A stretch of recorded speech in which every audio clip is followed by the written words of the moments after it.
आपको देखकर अच्छा लगा। परमेश्वर आपको आशीष दे। आज आइए हम स्वर्गीय माता को खोजना उपदेश शीर्षक के साथ परमेश्वर के वचन साझा करें। प्रकाशित वाक्य की पुस्तक अध्याय 22 में एक महान भविष्यवाणी है जो परमेश्वर ने सारी मानव जाति को दी है। वह क्या है?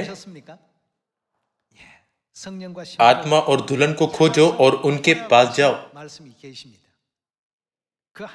परमेश्वर के वचन का पालन करने के लिए हमें पिता परमेश्वर को जो पवित्र आत्मा है और माता परमेश्वर को जो दुल्हन है खोजना चाहिए। केवल वे जो पिता और माता के पास आते हैं स्वर्ग के राज्य का महान उपहार प्राप्त करेंगे, है ना? लेकिन आज जब हम अपने आसपास के कई चर्चों को देखते हैं तो वे पवित्र आत्मा को भी नहीं जानते और न ही वे दुल्हन को जानते हैं जो स्वर्गीय माता है। परमेश्वर ने एक बच्चे और उसकी माता के बीच के संबंध को एक देह बनाया है। जैविक दृष्टिकोण से एक माता का शरीर और उसके बच्चे का शरीर गर्भनाल के माध्यम से जुड़ा हुआ होता है। मुझे लगता है कि यही कारण है कि एक माता अपने बच्चे को शर्त रहित प्रेम दे सकती है, न कि गणना या तर्क संगत निर्णय के आधार पर। परमेश्वर सारी मानव जाति के लिए घोषणा करते हैं, स्वर्गीय पिता और स्वर्गीय माता को खोजो, अंतिम दिनों में उद्धार के लिए उनके पास जाओ। आत्मा और दुल्हन द्वारा दिया गया वचन बहुत सरल है, हमारे पास आओ। फिर भी उन्हें खोजने के लिए क्या हमें यह नहीं जानना चाहिए कि पिता कहाँ है, माता कहाँ है और पिता कौन है और माता कौन है? इसलिए हमें कम से कम एक सत्य को सही ढंग से जानना चाहिए ताकि हम अन्य लोगों को यह कहकर सत्य की सही व्याख्या कर सके, यह वह चर्च है जिसमें मैं जाता हूं। दुनिया भर में सियोन परिवार के कई सदस्य स्वर्गीय माता की तलाश में सियोन लौट रहे हैं। जब हम अपनी माता को ढूंढते हैं तो हम और किसे ढूंढ सकते हैं? हम अपने पिता को भी ढूंढ सकते हैं। जब हम पिता, माता और अपने भाई और बहनों को खोज लेते हैं तो हम अपना खोया हुआ आत्मिक घर भी पा सकते हैं। आज स्वर्गीय माता को खोजना उपदेश शीर्षक के साथ आइए हम प्रकाशित वाक्य अध्याय 22 पर जाए। आइए हम अध्याय 22 आयत 17 में लिखी भविष्यवाणी के माध्यम से परमेश्वर की प्रतिज्ञा की पुष्टि करें। आइए हम प्रकाशित वाक्य अध्याय 22 आयत 17 पर एक नजर डालें। आत्मा और दुल्हन दोनों कहती है आ, और सुनने वाला भी कहे आ। जो प्यासा हो वह आए और जो कोई चाहे वह जीवन का जल सेंत मिंत ले। दूसरे शब्दों में जीवन का जल अनंत जीवन है। जीवन का जल सीधे अनंत जीवन से जुड़ा है और यह आत्मा और दुल्हन की ओर से एक अनमोल उपहार है ना?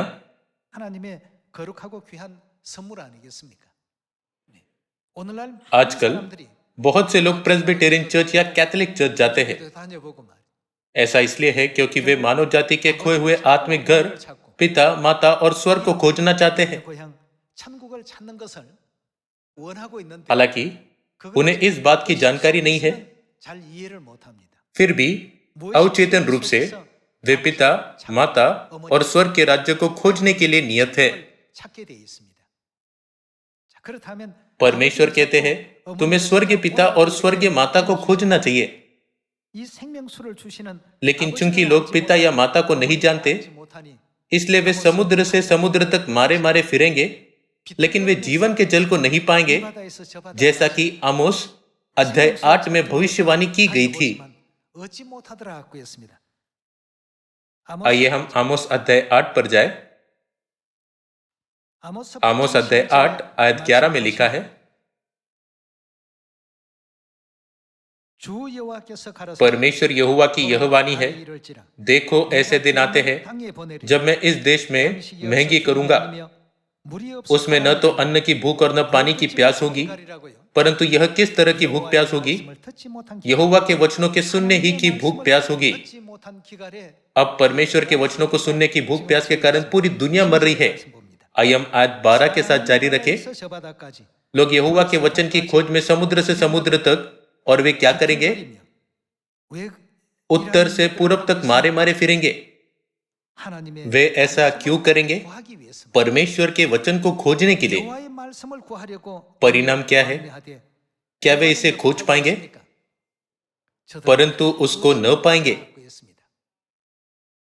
यह कितना दयनीय है। जब हम इन चीजों को देखते हैं तो क्या हम वास्तव में धन्य नहीं है? वास्तव में हम सभी कितने धन्य हैं, हम कितने खुश हैं। आइए हम आयत 13 देखें।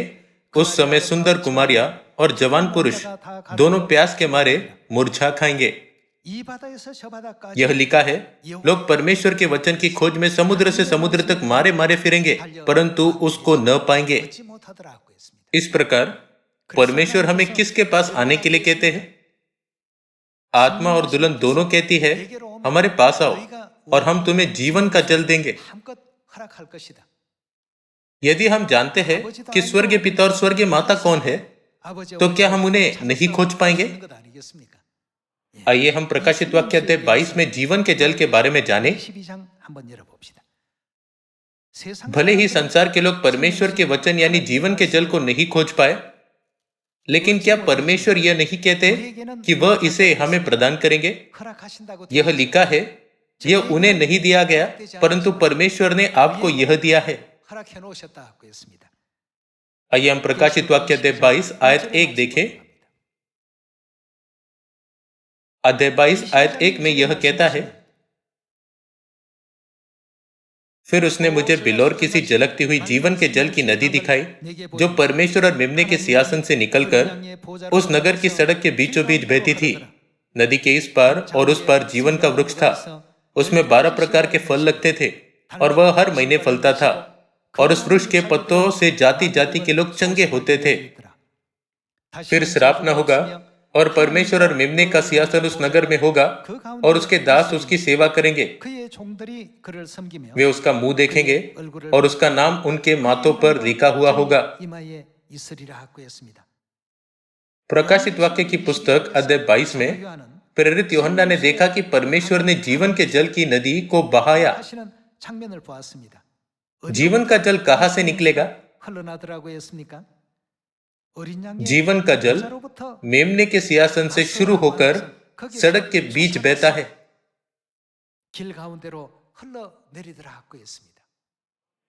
क्या हम सभी नहीं जानते कि मेम्ने का सिंहासन कौन है? आइए हम यिर्मयाह अध्याय 3 पर जाकर पता लगाए कि मेम्ने का सिंहासन किसे संकेत करता है। आइए हम यिर्मयाह अध्याय 3 आयत 17 पढ़े। यिर्मयाह अध्याय 3 आयत 17 में यह कहता है, उस समय यरूशलेम किसका सिंहासन कहलाएगा? यहोवा का सिंहासन कहलाएगा, और सब जातियां उसी वे क्या करेंगी? वे यरूशलेम में मेरे नाम के निमित्त इकट्ठा हुआ करेंगी। प्रकाशित वाक्य अध्याय 22 के अनुसार परमेश्वर के सिंहासन से क्या निकलेगा? परमेश्वर ने हमें दिखाया कि जीवन का जल परमेश्वर के सिंहासन से बहेगा। परमेश्वर ने हमें आमोस नबी के माध्यम से एक और दृश्य भी दिखाया। परमेश्वर ने भविष्यवाणी की कि पूरा संसार अकाल से पीड़ित होगा, और लोग परमेश्वर के वचन की खोज में पूर्व से पश्चिम तक भटकेंगे, लेकिन वे इसे नहीं पाएंगे।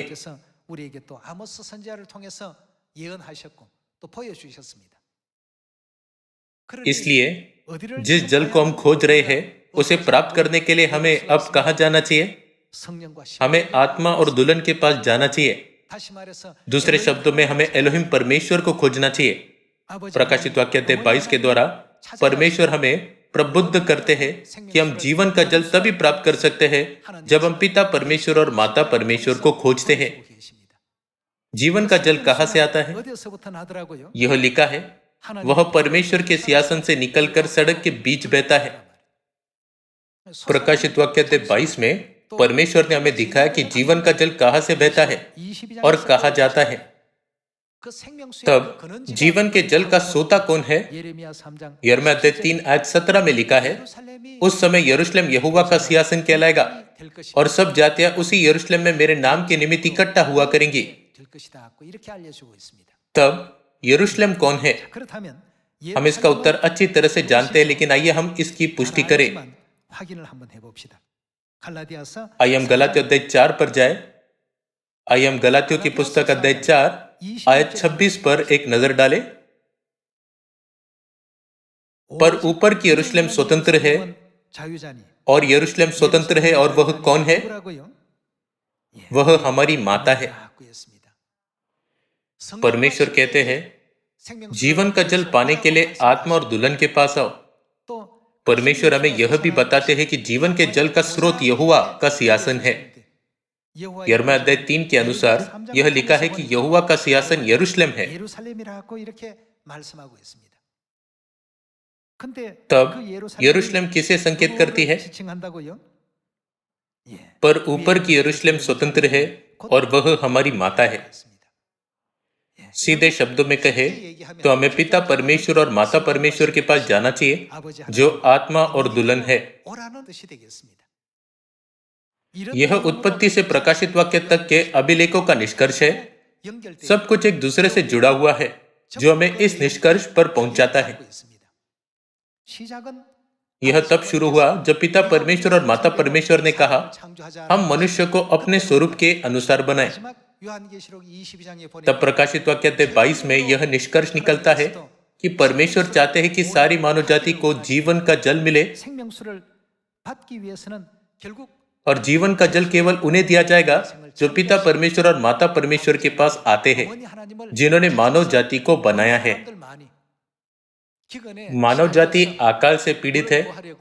लोग जल की खोज में समुद्र से समुद्र तक और उत्तर से पूर्व तक मारे मारे फिरते हैं, परंतु वे उसे नहीं पाते।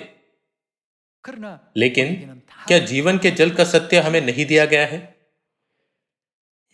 इसलिए हमें भविष्यवाणियों के माध्यम से दृढ़ विश्वास करना चाहिए कि बहुत से लोग पिता परमेश्वर और माता परमेश्वर को ढूंढ रहे हैं और उन्हें प्रचार करना चाहिए। वे संसार की चीजों में व्यस्त है और पैसे कमाने में अपना समय बिता रहे हैं। फिर भी उन सभी की आत्माएं स्वर्गीय माता को खोजना चाहती है।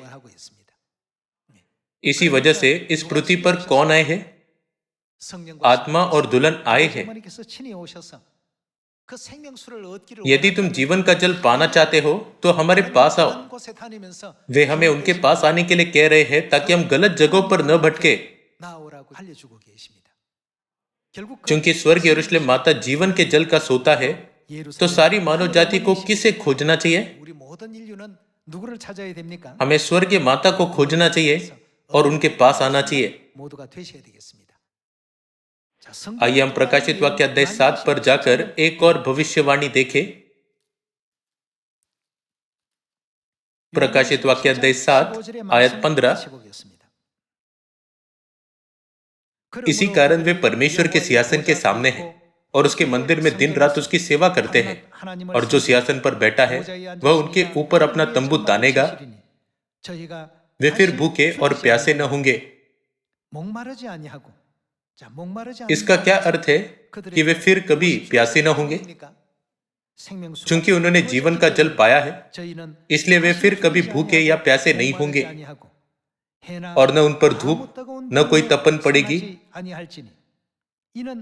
क्योंकि मेमना जो सिंहासन के बीच में है उनकी रखवाली करेगा, और वो उन्हें कहाँ ले जाएगा? उन्हें जीवन रूपी जल के सोतों के पास ले जाया करेगा। कौन हमें जीवन के जल के सोते तक ले गया है? मसीहा जो मेमना है ने हमें जीवन के जल के सोते तक पहुंचाया है, और परमेश्वर उनकी आंखों से सब आंसू पोंछ डालेगा। जकरिया अध्याय 14 आयत 6 के अनुसार जीवन के जल का स्रोत कौन है? आइए हम परमेश्वर के वचन के द्वारा इसकी पुष्टि करें। आइए हम जकरिया अध्याय 14 आयत 6 पढ़े। आइए हम आयत 6 देखें। उस दिन कुछ उजियाला न रहेगा, क्योंकि ज्योतिगण सिमट जाएंगे और लगातार एक ही दिन होगा जिसे यहोवा ही जानता है। न तो दिन होगा और न रात होगी, परंतु सांझ के समय उजियाला होगा। उस दिन यरूशलेम से बहता हुआ जल फूट निकलेगा। जीवन का जल कहां से निकलेगा? जीवन के जल के लिए यरूशलेम क्या है?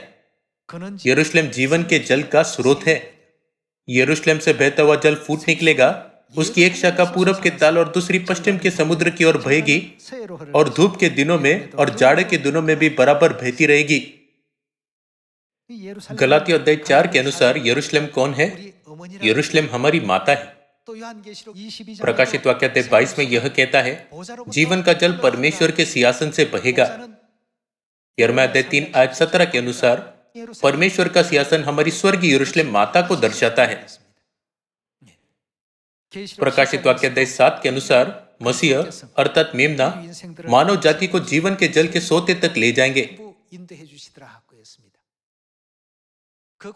प्रेरित यूहन्ना ने इस दृश्य को प्रकाशन के द्वारा देखा। जीवन के जल का स्रोत कौन है? क्या वह स्वर्गीय माता नहीं? इस युग में मसीह अनसंग होंग जो मेमना है, हमें स्वर्गीय माता के पास ले गए हैं। जैसे पिता ने हमें स्वर्गीय माता को जानने दिया है, वैसे ही क्या हमें सारी मानव जाति को माता के पास आने का प्रचार नहीं करना चाहिए? अनंत उद्धार, अनंत जीवन और अनंत स्वर्ग के राज्य को प्राप्त करने के लिए उन्हें किसके पास आना चाहिए? हमें उन्हें स्वर्गीय माता के पास ले जाना चाहिए। प्रकाशित वाक्य अध्याय 7 पर करीब से नजर डालें। मेमना हमें कहां ले जाता है? वह उन्हें जीवन रूपी जल के सोतों के पास ले जाया करेगा। क्या यह इस तरह नहीं लिखा गया है? आइए हम प्रकाशित वाक्य अध्याय 7 आयत 16 पर वापस जाए। आइए हम फिर से आयत 16 पढ़े। वे फिर भूखे और प्यासे न होंगे, और न उन पर धूप न कोई तपन पड़ेगी, क्योंकि मेमना जो सिंहासन के बीच में है उनकी रखवाली करेगा। और वह उन्हें कहां ले जाएगा? उन्हें जीवन रूपी जल के सोतों के पास ले जाया करेगा, यरूशलेम के पास जो जीवन के जल का स्रोत है। जैसे आदम ने हवा के बारे में गवाही दी, वैसे ही स्वर्गीय पिता ने हमें स्वर्गीय माता के बारे में गवाही दी। यशायाह में भी इसकी भविष्यवाणी की गई है। यहोवा यरूशलेम से क्या करेंगे? परमेश्वर यरूशलेम को स्थापित करेंगे और उसकी प्रशंसा पृथ्वी पर फैलाएंगे। साथ ही परमेश्वर संसार के सभी लोगों पर उसकी महिमा का प्रचार होने देंगे। वह परमेश्वर है जिन्होंने हमें जीवन के जल के स्रोत यरूशलेम तक पहुंचाया है। क्या परमेश्वर की इच्छा मानव जाति को उद्धार देना नहीं है? उनका प्रबंध मानव जाति को बचाना है ना? इसलिए परमेश्वर कहते हैं, जो प्यासा हो वह हमारे पास आए और पिए। लेकिन लोग कैसी प्रतिक्रिया देते हैं? यदि हम यूहन्ना अध्याय 5 आयत 39 से पढ़ते हैं, तो हम परमेश्वर के प्रति लोगों की प्रतिक्रिया देख सकते हैं। यीशु ने कहा, फिर भी तुम जीवन पाने के लिए मेरे पास आना नहीं चाहते। यह कितना दयनीय है। जैसा इस पृथ्वी पर परमेश्वर के पहले आगमन पर हुआ था, वही इस युग में भी होता है। परमेश्वर ने इन वचनों को उन लोगों के संबंध में दिया है जो पिता और माता को जाने बिना उनकी निंदा करते हैं। आइए हम यूहन्ना अध्याय 5 आयत 39 पर जाए। तुम पवित्र शास्त्र में ढूंढते हो क्योंकि समझते हो कि उसमें अनंत जीवन तुम्हें मिलता है, और यह वही है जो मेरी गवाही देता है। फिर भी वे क्या करते हैं? तुम जीवन पाने के लिए मेरे पास आना नहीं चाहते। यदि वे आत्मा और दुल्हन के पास आते हैं तो वे जीवन का जल प्राप्त कर सकते हैं, फिर भी वे आना नहीं चाहते। लेकिन परमेश्वर के लोग क्या करेंगे? मेरी भेड़ मेरा शब्द सुनेगी और मेरे पास आएगी। दुनिया भर में बहुत से लोग अब स्वर्गीय यरूशलेम माता की महिमा देखने के लिए एकत्रित हो रहे हैं। क्या हम अपनी माता की प्रदर्शनी नहीं लगा रहे हैं? इस प्रदर्शनी के माध्यम से बहुत से लोग महसूस करते हैं कि एक माता का प्रेम स्वर्गीय माता से आता है। इस तरह के एहसास के साथ वे बपतिस्मा लेते हैं। इसलिए आज का शीर्षक है स्वर्गीय माता को खोजना।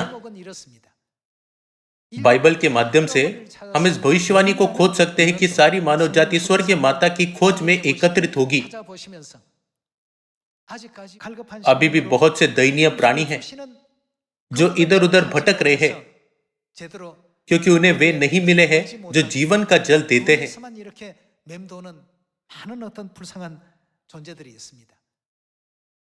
जल का सीधा संबंध जीवन से है।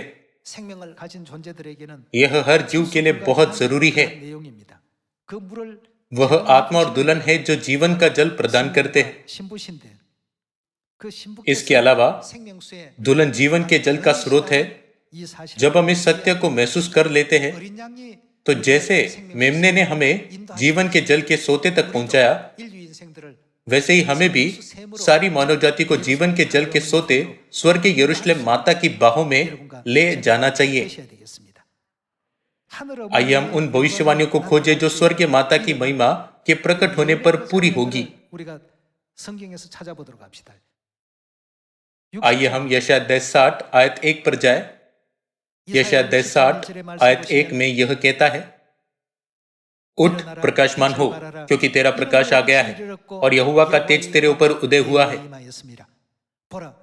देख, पृथ्वी पर तो अंधियारा और राज्य राज्य के लोगों पर घोर अंधकार छाया हुआ है। जब पृथ्वी पर अंधियारा और राज्य राज्य के लोगों पर घोर अंधकार छाया हो तो अंतर पहचानना असंभव है। यह इस बात पर जोर दिया गया है कि लोग ऐसी स्थिति में हैं, परंतु तेरे ऊपर यहोवा उदय होगा और उसका तेज तुझ पर प्रकट होगा। जाति जाति तेरे पास प्रकाश के लिए और राजा वे कहाँ आएंगे? वे तेरे आरोहण के प्रताप की ओर आएंगे। अपनी आंखें चारों ओर उठाकर देख क्या हो रहा है। वे सब के सब इकट्ठे होकर तेरे पास आ रहे हैं। तेरे पुत्र दूर से आ रहे हैं और तेरी पुत्रियां हाथों हाथ पहुंचाई जा रही है। जो लोग स्वर्गीय पिता और स्वर्गीय माता की संतान नहीं है, वे अपने कान और मन बंद कर सकते हैं। लेकिन हमारे सच्चे भाई और बहनों में आत्मिक जीवन शक्ति होगी जब उन पर प्रकाश पड़ेगा और उनमें जीवन का जल बहेगा। आइए हम आयत 5 देखें। तब तू इसे देखेगी और तेरा मुख चमकेगा। जो खुश है उनका मुख चमकेगा, है ना?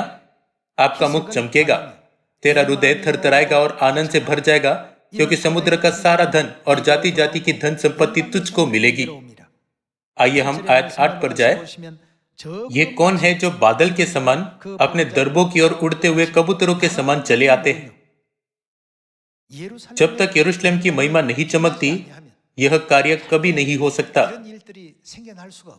हमें यत्न से यरूशलेम की महिमा का प्रचार करना चाहिए। इस वजह से यशायाह अध्याय 62 में यशायाह नबी ने क्या कहा? आइए हम यशायाह अध्याय 62 आयत 6 पर जाए। अध्याय 62 आयत 6 में यह कहता है, हे यरूशलेम, मैंने तेरी शहरपनाह पर पैरुए बैठाए हैं। परमेश्वर ने पैरुए क्यों बैठाए हैं? परमेश्वर ने पैरुए बैठाए हैं क्योंकि वे दिन रात कभी चुप न रहेंगे। कभी चुप न रहने का मतलब है कि वे चिल्लाते रहेंगे, है ना? हे यहोवा को स्मरण करने वालों, चुप न रहो। और जब तक वो यरूशलेम को स्थिर करके उसकी प्रशंसा पृथ्वी पर न फैला दे, तब तक उसे भी चैन न लेने दो। सामरिया और पृथ्वी की छोर तक यरूशलेम की महिमा का प्रचार करने के संबंध में सियोन में हमारे सभी भाई और बहनों को चुप नहीं रहना चाहिए। परमेश्वर ने हमें यरूशलेम की शहरपनाह पर भविष्यवाणी के पैरुओं के रूप में नियुक्त किया है। पैरुए का मिशन क्या है? पूरे संसार को यरूशलेम की महिमा का प्रचार करो और उसे तब तक चैन न लेने दो जब तक वो उसकी प्रशंसा पृथ्वी पर न फैला दे। यह सारी मानव जाति को बचाने के लिए परमेश्वर की आत्मिक रणनीति है। क्या इसी कारण से कोरिया के विपरीत दिशा के सभी राष्ट्र स्वर्ग यरूशलेम माता की महिमा की आशा में सियोन में वापस नहीं आ रहे हैं? परमेश्वर का वचन उन संतानों के मनों तक पहुंचाया जाना चाहिए जो स्वर्गीय माता को खोजना चाहते हैं। मैंने एक नए सदस्य की सियोन की सुगंध सुनी। इससे पहले वह बहन दूसरे चर्च में जाती थी, लेकिन आहत और संदेह महसूस करती थी, इसलिए उन्होंने उस चर्च में जाना बंद कर दिया। लेकिन हमारे सत्य को ग्रहण करने के बाद वह खुशी से भर गई। अब वह लगन से हमारे चर्च में आती है। उन्होंने झोपड़ियों के पर्व के प्रचार समारोह के दौरान सत्य ग्रहण किया। उनका बेटा उन्हें फिर से चर्च जाते देखकर खुश हुआ, क्योंकि वह जानता था कि कैसे उन्होंने चर्च जाना छोड़ दिया था। लेकिन जब उसने अपनी माता को हर दिन चर्च जाते देखा तो उसने सोचा, क्या मेरी माता एक पंथ या कुछ और का पालन तो नहीं कर रही? बाद में उसे पता चला कि उसकी माता चर्च ऑफ गॉड में जाती है। एक दिन उसने अपनी माता से पूछा, माता, मुझे आपका उस चर्च में जाना पसंद नहीं। जब आप उस चर्च में जाते हैं तो क्या आप खुश होते हैं? फिर उन्होंने जवाब दिया, मैं बहुत बहुत खुश हूं।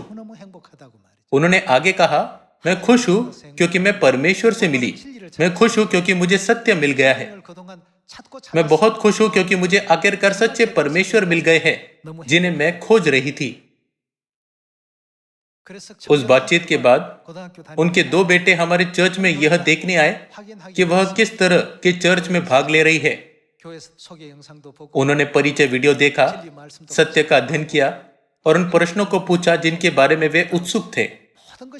हर उत्तर बाइबल में था। उन्होंने कभी अनुभव नहीं किया था कि परमेश्वर के वचन में इतनी सारी शिक्षाएं हैं। आखिरकार उनके दो बेटों ने भी बपतिस्मा लिया। सबसे महत्वपूर्ण बात यह थी, जब बेटे ने अपनी माता से पूछा, क्या आप उस चर्च में जाकर खुश है? तो उन्होंने कहा, मैं खुश हूं। मैं आप सभी से पूछता हूं, सभी लोगों, क्या आप सियोन में आकर खुश हैं? यदि आप कहते हैं मैं खुश नहीं हूं, तो आपको अपने विश्वास पर विचार करना चाहिए। हम स्वर्ग में जहां पिता और माता होंगे राजपदधारी याजक बनेंगे।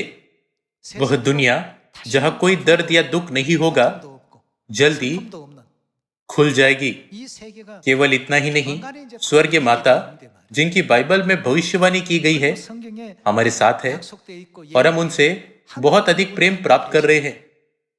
क्या मैं उनके प्रेम को बिना यह जाने कि वह प्रेम है तुच्छ समझता हूं? हमें खुद से यह पूछना चाहिए।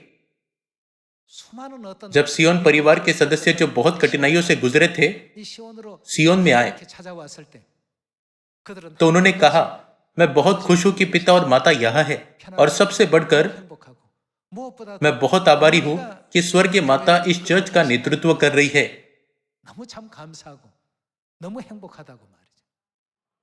सभी लोगों, आप और मैं वास्तव में धन्य लोग हैं।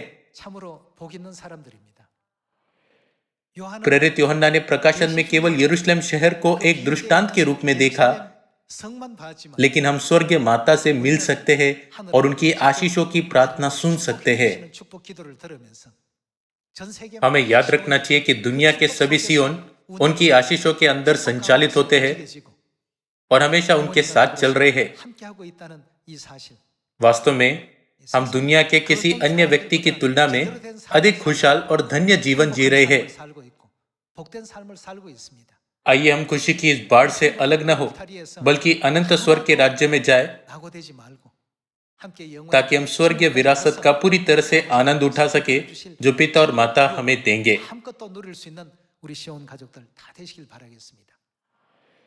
इसके अलावा कृपया याद रखें कि कई आत्माएं हैं जो स्वर्गीय माता को खोज रही है। जब हम सुसमाचार का प्रचार करते हैं तो हमें केवल उन लोगों के हृदयों को खटखटाने की जरूरत है जो माता को खोज रहे हैं। स्वर्गीय माता आई है, क्या आप उनकी आवाज सुनेंगे? आइए हम प्रचार को इस तरह से उनके हृदयों पर दस्तक देने जैसा समझे। मुझे आशा है कि हम उन सभी आत्माओं की अगुवाई पश्चाताप की ओर करेंगे जो स्वर्गीय माता की खोज कर रहे हैं, ताकि वे भी बचाए जा सके। ये आशा करते हुए कि आपने बहुत अनुग्रह प्राप्त किया, मैं आज के उपदेश को समाप्त करना चाहूंगा। आपका बहुत बहुत धन्यवाद।